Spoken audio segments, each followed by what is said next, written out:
Indiana, February 2026. Inside Gainbridge Fieldhouse, the home of the Indiana Fever, the WNBA franchise owned and operated by Pacers Sports and Entertainment, the most exciting era in women's basketball history is supposed to be just getting started. They have Caitlin Clark. They have a $78 million practice facility under construction. They have fans lined up around the block. And right now, they have 3 players under contract. 3, Clark, Aaliyah Boston, Michaela Timpson. Everyone else? Gone. Free agents, unsigned, waiting. And the woman who was the heartbeat of this team, Kelsey Mitchell, said something 5 days ago that should terrify every Fever fan in Indiana. She said, "It's scary."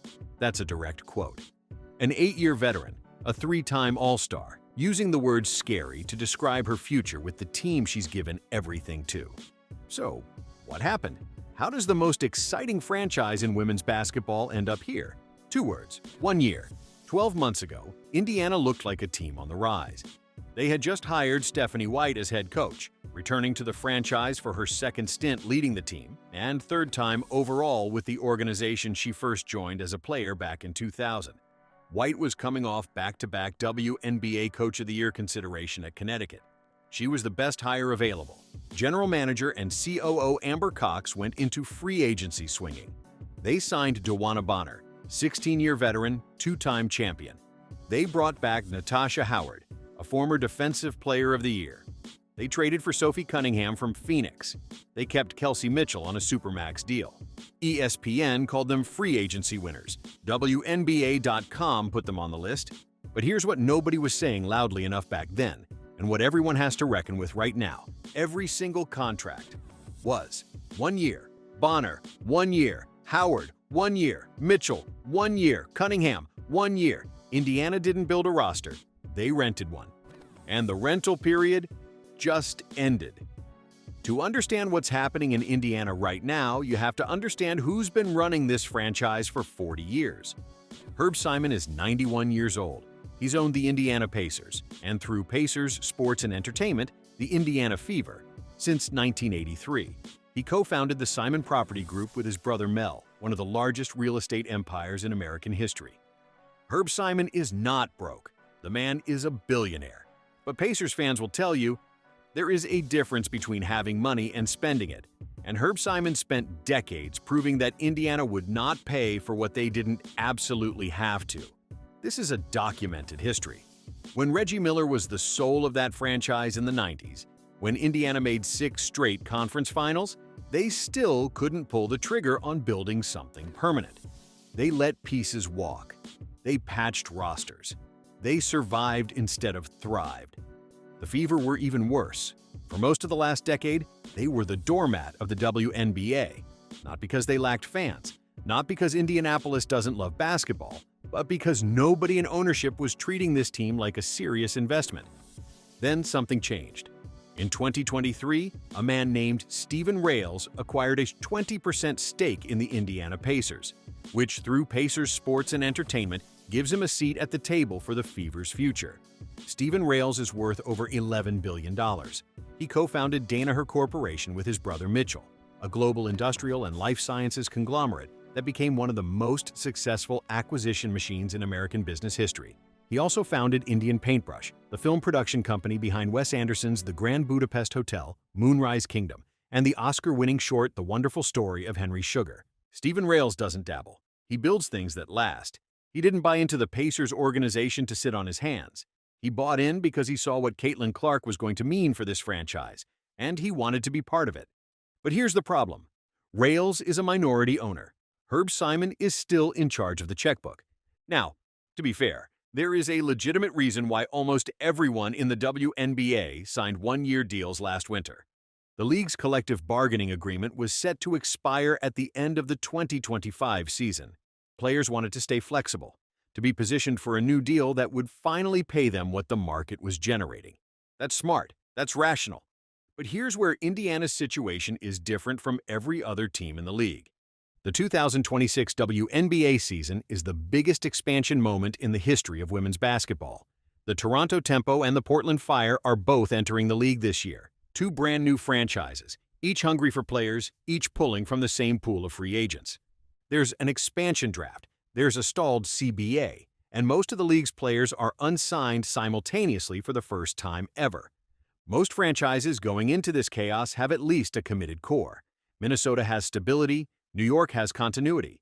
Las Vegas, the team that eliminated Indiana last October, had the infrastructure to weather the uncertainty. Indiana? Indiana is going into the biggest free agency scramble in WNBA history with 3 players.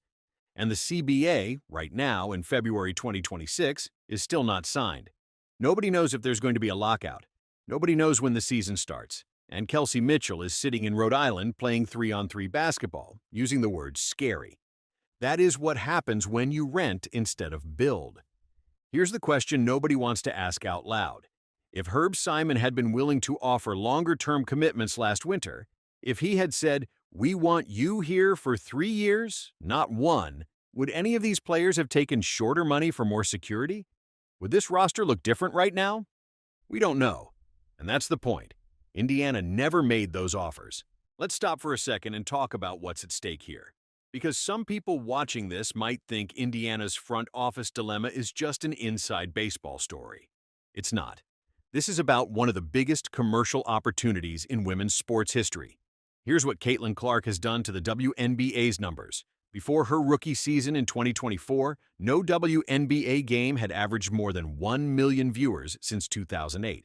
In Clark's first year, 22 games crossed that threshold. 22. The 2024 WNBA All-Star Game drew 3.44 million viewers on ABC, the most-watched WNBA broadcast since the league's inaugural season in 1997, a 30-year high. The league signed an 11-year, $2.2 billion television rights deal off the back of what Clark built.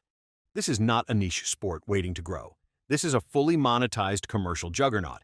And the franchise at the center of it, the Indiana Fever, owned by Herb Simon under Pacers Sports and Entertainment, is going into its most important offseason with 3 players. You do the math. Let's talk about what Indiana actually got for their 1-year gamble in 2025. They went 24-20. Good. Not great. They beat Atlanta in the first round. Then they ran into Las Vegas in the semifinals, and it fell apart in the worst possible way. Caitlin Clark was playing injured down the stretch. 6 players were out. And in Game 5, with Indiana 1 win away from the finals, Kelsey Mitchell collapsed on the court. She described it later. Her muscles stopped producing. Her legs went numb. She thought something was catastrophically wrong. The medical diagnosis, rhabdomyolysis. Her body had literally pushed past its own limit. That's what a team held together by 1-year tape looks like when the pressure comes. Now, in the aftermath, General Manager and COO Amber Cox went on record. The number 1 priority for 2026 is re-signing Kelsey Mitchell. Sound familiar? Because that's exactly what she said a year ago, word for word. The priority will be Kelsey Mitchell. Same sentence, same situation. 12 months later. That's not a strategy. That's a loop. And now they're doing it again. In a league where the Toronto Tempo and Portland Fire are both entering the market hunting players, where the expansion draft is pulling rosters thin, where Indiana has to rebuild from 3 contracted players up. Meanwhile, Mitchell herself said days ago that none of her teammates know what their future holds. She called it scary. She didn't say she was leaving, but she didn't say she was staying either. An 8-year Fever veteran, using the word scary. This is where Steven Rales becomes the most interesting man in Indianapolis. Think about it from his perspective. He co-built Danaher Corporation from a leveraged buyout into an $11 billion industrial empire. He produced Oscar-winning films through Indian Paintbrush. He knows what it means to commit to something and see it through. He didn't buy 20% of the Pacers organization to watch a 1-year gamble expire. He's watching Indiana go into the most important offseason in franchise history. With 3 players, a stalled CBA, 2 expansion teams pulling at free agents, and a star guard who says the situation is scary. Steven Rales doesn't think in 1-year increments. That's not how you build an $11 billion fortune. You commit. You invest. You build something that outlasts the transaction. But the checkbook isn't his to open. Not yet. The question hanging over Indiana right now isn't whether Kelsey Mitchell comes back.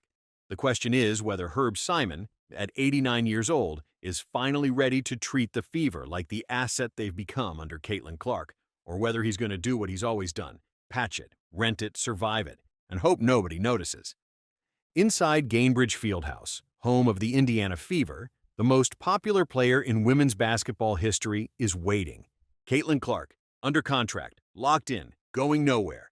And around her, a roster with 3 players, a coach in Stephanie White who has rebuilt franchises before and knows exactly what's needed, a GM in Amber Cox who has said out loud what the priorities are, and an ownership structure where a co-founder of Danaher Corporation and an Oscar-winning film producer is watching from the minority seat, knowing that this moment is not going to last forever. The math is simple. You have the most commercially powerful player in the history of your sport. You have the building. You have the fan base. You have the ratings. You have a $2.2 billion television deal that proves this league is real. And you have 3 players under contract. Indiana didn't lose the one-year gamble. They won a playoff run, good press, a strong season. But winning a gamble doesn't mean you should keep gambling. At some point, you stop renting and you build. The clock is running, Herb. How long are you going to keep renting?